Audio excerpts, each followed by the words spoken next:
खबर भारत में इस वक्त की बड़ी खबर हम आपको बता देते हैं। इस होली के पर्व पर एक बड़ी खबर आ रही है सामने, जहां नक्सलियों ने खून की होली खेली है। जी हां, छत्तीसगढ़ से बीजापुर की बड़ी खबर हम आपको बता रहे हैं, जहां नक्सलियों ने खूनी होली खेली है। पूर्व सरपंच को होली की रात ही उतार दिया मौत के घाट। छत्तीसगढ़ के बीजापुर जिले में नक्सलियों ने होली के दिन होली खेलते हुए, खूनी होली खेलते हुए एक बार फिर बड़ी वारदात को अंजाम दिया, जहां एक ग्रामीण की बड़ी बेरहमी से उसकी हत्या कर दी गई है। होलिका दहन की रात नक्सलियों ने खूनी खेल खेला है। बताया जा रहा है मदेर थाना क्षेत्र के अंगमपल्ली ग्राम में बीती रात ये घटना हुई, जहां गांव के ही पूर्व सरपंच यालम शंकर की धारदार हथियार से बेरहमी से हत्या कर दी है नक्सलियों ने। और हमारे साथ जुड़ चुके हैं, इस खबर पर जानकारी देंगे संवाददाता खबर भारत के छत्तीसगढ़ से कांकेर से टोकेश्वर साहू। टोकेश्वर, जिस तरह से होलिका दहन रात की घटना थी, क्या है पूरा मामला?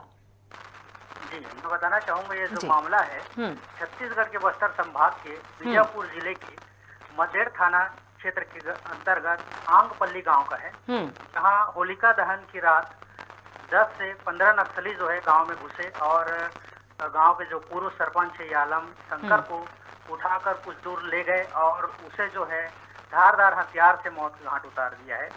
और बताया जा रहा है इससे पहले पूर्व जो उसी स्थान में, उसी क्षेत्र में नक्सलियों ने जो है ये धर्मांतरण को लेकर ऐतराज जताते हुए पर्चे फेंके थे। और बताया जा रहा है कि जो मृतक है, जिसको नक्सलियों ने मौत के घाट उतारा है, वो वर्तमान में ईसाई धर्म के अनुयायी थे और इस कारण से जो है नक्सलियों ने उसको मौत के घाट उतारा है, ऐसा बताया अंदाजा लगाया जा रहा है। बिल्कुल, क्या कहना है वहां? अगर पुलिस थाना प्रभारी की हम बात करना चाहें, संदीप टंडन ने क्या जानकारी दी थी? जी, संदीप टंडन जी का कहना है कि जो है शव को उन्होंने जो है पोस्टमार्टम करवाया, सब करवाया है और उसके बाद जो है ग्रामीणों से पूछताछ कर रहे हैं और बाकी जो उन्होंने मार्ग कायम कर लिया है और आगे जो जांच में जुट गई है और जो नामी नक्सली है उनके खिलाफ में जो है उन्होंने हत्या का मामला दर्ज कर लिया है। बिल्कुल, जिस तरह से टोकेश्वर, अगर इससे पहले भी धर्मांतरण को लेकर जो विवाद, जो शायद कुछ विरोध जताया जा रहा था, जिस बात को लेकर नाराजगी चल रही थी, पुलिस प्रशासन को सख्ती बढ़ा देनी थी, यानी कि कभी ना कभी ये घटना हो सकती थी और आखिरकार वही हुआ, एक जरा सी लापरवाही, अनदेखी और गांव के पूर्व सरपंच की हत्या। जी, बताना चाहूंगा, नक्सली जो है पूर्व में लगातार धर्मांतरण को लेकर पर्चे भी जारी कर रहे थे। पहले तो नक्सली जो है पुलिस के मुखबिरों को जो है अपना निशाना बना रहे थे, पर अब जो है नक्सली जो धर्मांतरण कर रहे हैं, ईसाई धर्म के अनुयायी हैं या फिर और किसी धर्म में जो धर्मांतरण कर रहे हैं, उनको भी अपना निशाना बनाते हुए ये लोग जो है मौत के घाट उतार रहे हैं। तो इसे देखते हुए पुलिस को एहतियात बरतना चाहिए था और जो है उस क्षेत्रों में गश्त और जो है अपनी सेना जो है वहां बढ़ा देनी चाहिए थी, पर ये जो है पुलिस की लापरवाही भी कहा जा सकता है। मगर पुलिस भी क्या है, अपने तरफ से लोगों को पूरी जागरूक कर रही है और नक्सलियों से बचाने की कोशिश करते हैं। पुलिस प्रशासन भी लगातार जो है नक्सलियों को मुंह तोड़ जवाब देने के लिए अपना जो है कदम आगे बढ़ाते रहती है। बिल्कुल, इसमें कोई दो राय नहीं है, लेकिन जहां आहट हो जाती है आने वाले एक किसी दुर्घटना की, किसी अपराध की, तो वहां पर सख्ती दिखाना, समय पर सख्ती दिखाना बहुत जरूरी हो जाता है। टोकेश्वर, बहुत बहुत शुक्रिया तमाम जानकारियों के लिए। हम पूरी कोशिश कर रहे हैं संदीप टंडन को जोड़ने की, थाना प्रभारी है उस क्षेत्र के, और ये वाकई एक सवाल है कि अगर इससे पहले भी नक्सलियों की आहट सुनाई दी थी, जब धर्मांतरण को लेकर पर्चे बांटे जा रहे थे, कहीं ना कहीं जब ये बात नजर आई कि नक्सली कभी भी बड़ी वारदात को अंजाम दे सकते हैं, तो वहां प्रशासन सख्त क्यों नहीं हुआ? क्यों एक जरा सी लापरवाही ने आखिरकार पूर्व सरपंच यालम की आखिर जान ले ही ली? नक्सलियों ने, जहां हमारी बात हो रही थी, टोकेश्वर हमारे संवाददाता बता रहे थे कि 10 से 15, जानकारी के मुताबिक 10 से 15 नक्सली थे, जिन्होंने पहले तो पूर्व सरपंच को उठाया और कुछ दूर ले जाकर धारदार हथियार से उनकी हत्या कर दी। मदेर थाना क्षेत्र के अंगमपल्ली ग्राम का ये मामला बताया गया है। छत्तीसगढ़ के बीजापुर जिले की ये वारदात।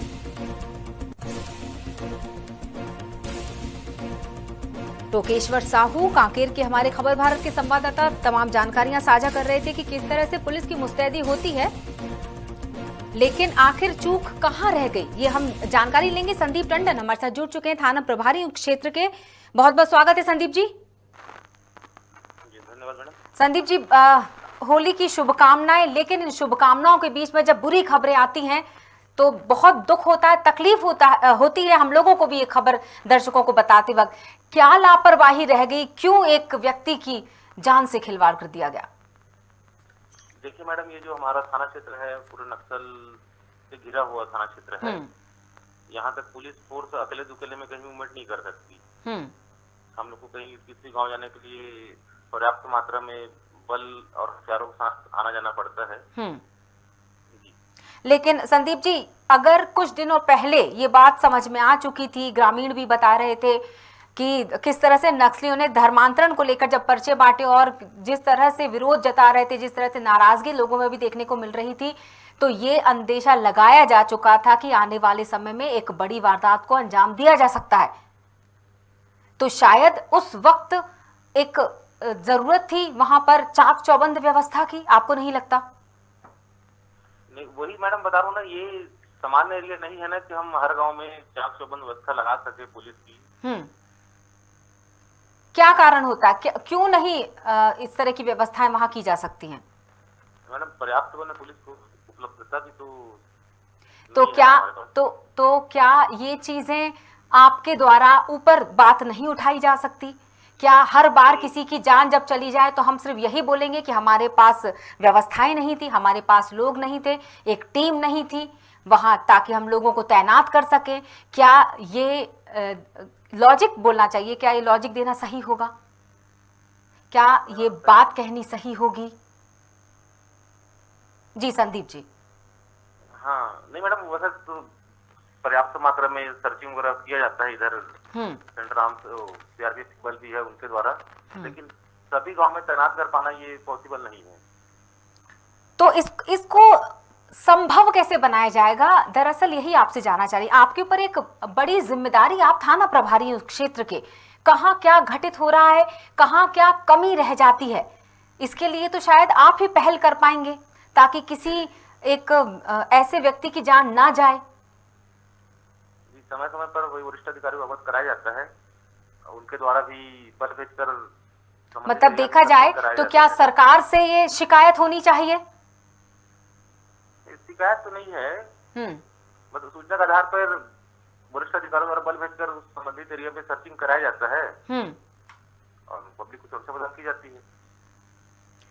सिर्फ उस समय के लिए जिस समय ये घटना को अंजाम दिया जा रहा था, त्योहारों के समय में। मैं आपको बता दूं, अगर प्रदेश की बात की जाए, प्रदेश की सभी जगहों पर तैनात हैं पुलिसकर्मी, अपने परिवार को छोड़कर ड्यूटी पर तैनात होते हैं। हम आप लोगों के आभारी हैं, लेकिन इस त्योहार पर ही घटित हो गई ये घटना, तब जबकि सारी व्यवस्थाएं होती हैं। मैं आपकी बात को समझ रही हूं, आपने कहा कि टीम नहीं है, सर्चिंग होती है, लेकिन क्या सर्चिंग को इस समय बढ़ा दिया जाना था, खास तौर से होलिका दहन और होली के पर्व पर? कंटिन्यू सर्चिंग चली रही है। जी। मुझे लगता है आप, मैं जितना समझ पा रही हूं, आप अपने जवाब से खुद संतुष्ट नहीं हैं। शायद आप खुद भी वही कहना चाह रहे हैं जो हम सुनना चाहते हैं। जी, ऐसा नहीं है, सर्चिंग किया जा रहा है, कंटिन्यू है जी, लेकिन अब कुछ घटनाएं हैं जो कहीं अनएक्सपेक्टेड रूप से घट जाती है। छत्तीसगढ़ में नक्सलियों का आतंक कोई नई बात नहीं है संदीप जी। नक्सलियों का गढ़ माना जाता है छत्तीसगढ़, तो वहां तो बिल्कुल भी ये बातें जायज ही नहीं है कि टीम नहीं थी या सर्चिंग लगातार होती है। मुझे ऐसा लगता है कि वहां तो सरकार को और ज्यादा ध्यान देना चाहिए जो नक्सलियों के गढ़ कहे जाते हैं। चलिए, उम्मीद ये करती हूँ कि आने वाले समय में शायद आप और सतर्क रहें, थोड़ा और हम जागरूक रहें, खास तौर से त्योहार के समय में, क्योंकि रंग पंचमी भी नजदीक ही है। त्योहारों पर तो और चाक चौबंद व्यवस्था होती है पुलिसकर्मियों की तरफ से, पुलिस प्रशासन की तरफ से, क्योंकि इन घटनाओं को अंजाम नक्सली त्योहारों पर ज्यादा देते हैं। चलिए, शुक्रिया हमसे जुड़ने के लिए संदीप जी, बहुत बहुत शुक्रिया।